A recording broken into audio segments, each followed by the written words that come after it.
2007 में I welcome बहुत ही ज्यादा स्पेशल मूवी थी और उसके हर एक कैरेक्टर आज तक भी हमें याद हैं। लेकिन उस मूवी में 3 ऐसे कैरेक्टर्स थे जो कहीं ना कहीं बहुत ज्यादा आइकॉनिक बन गए। अनिल कपूर एज मजनू भाई, नाना पाटेकर एज उदय सेठी और परेश रावल एज डॉक्टर घुंगरू। ये तीनों इतने ज्यादा स्पेशल थे कि इनको इसके सीक्वल वेलकम बैक में भी रिटर्न किया गया। लेकिन 2026 जून में जो वेलकम टू द जंगल आ रही है उसमें उदय सेठी और मजनू भाई देखने को नहीं मिलेंगे और परेश रावल होंगे, लेकिन वो डॉक्टर घुंगरू के रोल में नहीं, कुछ और ही रोल में होंगे, क्योंकि वहां पे स्टोरी को बिल्कुल बदल दिया गया है और किसी तरह से ये कनेक्टेड नहीं है वेलकम या फिर वेलकम बैक से। लेकिन अब मेकर्स इन 3 आइकॉनिक कैरेक्टर्स को फिर से एक्सप्लोर करने वाले हैं इस मूवी के बाद। मतलब अभी स्क्रिप्टिंग स्टेज पे है वेलकम 4। जी हाँ, वेलकम 4।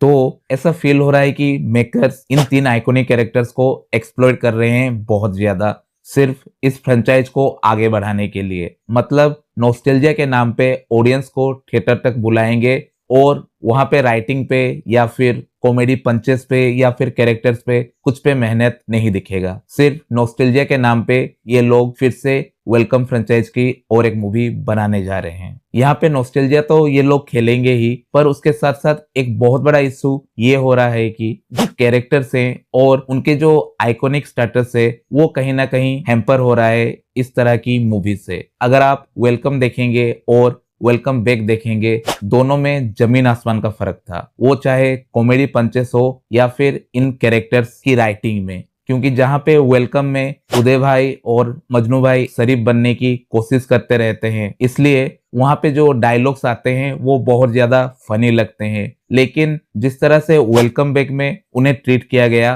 वो बहुत ही ज्यादा क्रिंज फील होता है। और वेलकम 4 में भी ये कुछ अलग ही स्टोरी लेके आएंगे, लेकिन उनके जो कुछ ओरिजिनल ट्रेड्स है उनको जबरदस्ती ये लोग ठूसेंगे, जिनमें ना कोई फ्रेशनेस होगा और ना ही वो फनी लगेंगे। सिर्फ जबरदस्ती उनको ठूसा जाएगा उस स्टोरी लाइन में, जहां पे ना स्टोरी होगी ना ही कोई ढंग की स्क्रीन प्ले। बस उन कैरेक्टर्स को यूज करके ऑडियंस को थिएटर तक बुलाया जाएगा। और वेलकम की इस सोकल फ्रेंचाइज में कोई भी कनेक्शन देखने को नहीं मिलती।